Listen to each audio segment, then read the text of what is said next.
কেন যাবি না শুনি? আমি দীপককে ছেড়ে কোথাও যাব না। একটা অনাথ ছোকরার জন্য তুই তোর বাবার ইচ্ছাকে পায়ের তলায় পিষে দেবে? ড্যাডি, আপনি জবরদস্তি নিজের ইচ্ছাকে আমার উপরে চাপাচ্ছেন কেন?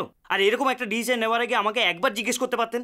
ও, তার মানে আজকাল বাবা মারা নিজের সন্তানের ভবিষ্যৎ বিষয়ে ডিসিশন নেবার আগে ছেলে মেয়েদের থেকে মতামত নেবে যে তাদের ভবিষ্যৎ সম্পর্কে ডিসিশন নেবে কি নেবে না। তাহলে যে মা তোকে 10 মাস গর্ভে ধারণ করেছিল সে তোকে জন্ম দেবার পূর্বে তোর থেকে জানবে সে তোকে জন্ম দেবে কি দেবে না? ড্যাডি, তোর জন্ম হবার পরে তোর নামের আগে আমার নাম জুড়ে দিয়ে বংশ পরিচয় দেবার পূর্বে আমি তোর মত নিতাম যে এই বংশের পরিচয় দেবো কি দেবো না। আর তোর আঙুল ধরে হাঁটতে শেখানোর পূর্বে তোর মত নিতাম যে তোকে আমি হাঁটতে শেখাবো কি শেখাবো না। আর তোকে পড়াশোনা করিয়ে এই সমাজের প্রতিষ্ঠিত করবার পূর্বে তোর মত নিতাম যে সমাজে তুই প্রতিষ্ঠিত হবে কি হবে না। এই তো। ড্যাডি, আপনি বুঝছেন না কেন? উফ, মামি তুমি ড্যাডিকে বোঝাও না। আমি কি বোঝাবো? উনি তো ঠিক কথাই বলছেন। আরে তোর ভবিষ্যতের জন্য, খুশির জন্য ও তোকে আমেরিকায় পাঠাচ্ছে না, তুই। ওকে, আমি একটা শর্তে আমেরিকা যাব। শর্ত? হ্যাঁ, দীপকও আমার সাথে আমেরিকা যাবে। দীপক দীপক দীপক, তুই আমেরিকা যাচ্ছিস হায়ার স্টাডি করবার জন্য, বেড়াবার জন্য নয়। আমি ওখানে যে ব্যাপারই যাই না কেন, যদি দীপক না যায় মনে রাখবেন আমিও যাব না। And that's final. বাহ সূর্য, বাহ।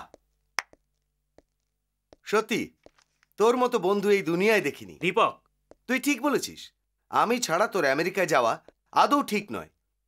যা হোক, তোর ভবিষ্যৎ নষ্ট হয়ে যাক, স্যার আর মা আমায় দোষী করুক, আর এই দুনিয়া আমাকে একটা ঘৃণার দৃষ্টিতে দেখুক, তাতে তোর আর কি আসে যায়? দীপক তুইও। এই সূর্য, আমাদের সম্পর্কের সুতোটা কি এতই কমজোর? তুই দূরে গেলেই সেটা ছিঁড়ে যাবে? তুইও এটা চাইছিস? হ্যাঁ রে, তুই আমেরিকা যা। ওখানে স্টাডি করে যখন বহু নাম কামিয়ে ফিরবি, সে সময় আমার চেয়ে খুশি কে বেশি হবে বল? কিন্তু যদি আমার জন্য তুই আমেরিকা না যাস আর তোর ভবিষ্যৎ নষ্ট হয়ে যায়, তাহলে বোধহয় সবচেয়ে বেশি কষ্ট আমার হবে। ওকে বাবা, আমি যাব। আমি একাই আমেরিকা যাব, কিন্তু তুই আমায় এয়ারপোর্টে ছাড়তে যাবি না। কেন? ওখানে যদি আমি তোর চোখে জল দেখি, তাহলে আমি তোকে ছেড়ে আমেরিকা যেতে পারবো না।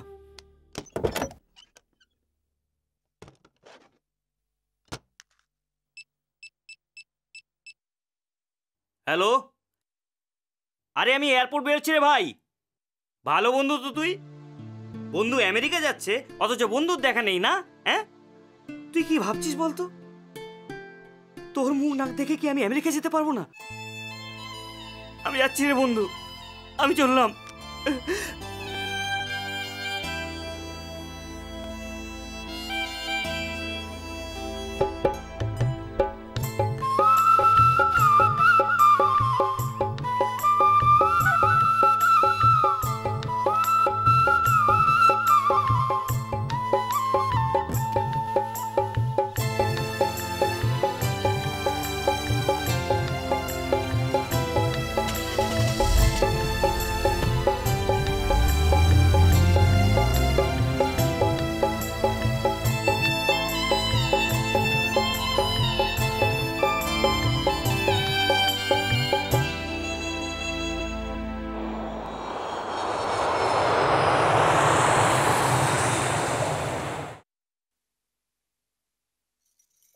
কি হলো? এত দেরি হলো? দীপকের রুমে খাবার দিয়ে এলাম। কেন? লাট সাহেব কি নিচে নামতে পারেনি? ছেলেটা খুব মন খারাপ করছে। সূর্য যাবার পর থেকে কিচ্ছু খায়নি। আমি তাকে বুঝিয়ে সুঝিয়ে খাবার দিয়ে এলাম।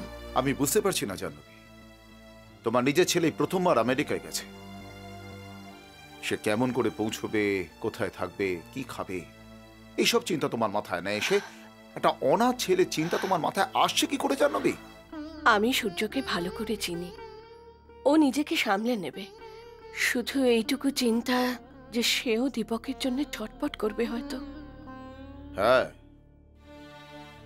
প্রথম তার ওখানে একা একা লাগবে, কিন্তু আস্তে আস্তে সে দীপকের থেকে দূরে সরে যাবে, কারণ ওখান থেকে ফেরবার পরে দীপক আর এখানে থাকবে না। দীপক কোথাও যাবে?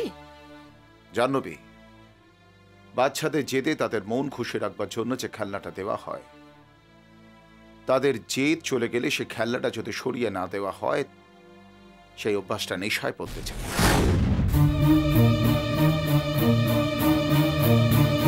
আর সেই নেশাটা বাড়তে বাড়তে মানুষকে পাগল করে দেয় জাহ্নবী, পাগল।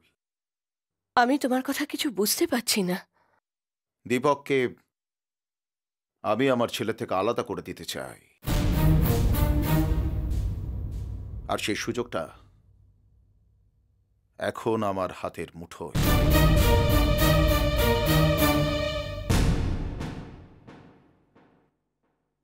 আমি চাই না রাস্তার একটা ঘুরে বেড়ানো কুকুর আমাদের ছেলের জীবনে আমাদের থেকে বেশি গুরুত্ব পাক। এ তুমি কি বলছো? তোমার মাথা ঠিক আছে তো? আবার মাথা ঠিক আছে জাহ্নবী।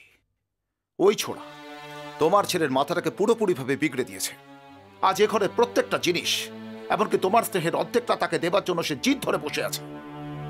কাল হয়তো আমার সম্পত্তির অর্ধেকটা তার নামে লিখে দেবার জন্য সে দাবি করতে পারে। আর যদি এরকম চলে তাহলে তুমি দেখবে জাহ্নবী, তুমি দেখবে কোনো একদিন সে অনাথ ছোনাটা এই বাড়ি, এই সম্পত্তির মালিক হয়ে বসবে, আর তোমার ছেলেরা রাস্তায় ভিক্ষে করে ঘুরবে।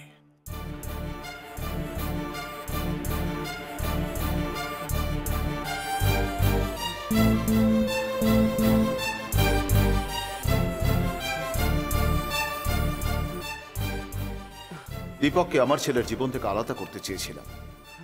এ ঘরের প্রত্যেকটা জিনিস, এমনকি তোমার স্নেহের অর্ধেকটা সে নেবে বলে জিদ ধরে বসবে। কাল হয়তো আমার সম্পত্তির অর্ধেকটা লিখে দেবার জন্য সে দাবি করতে পারে। দীপক এই সম্পত্তির মালিক হয়ে বসবে, আর তোমার ছেলে রাস্তায় ভিক্ষে করে ঘুরবে। জয় শ্রীকৃষ্ণ।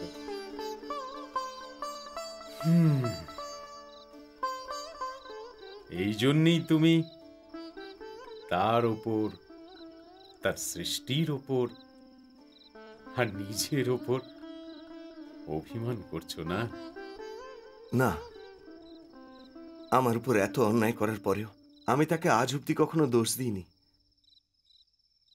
আমার নিজের কর্মফল ভেবে চুপচাপ সয়ে গেছি।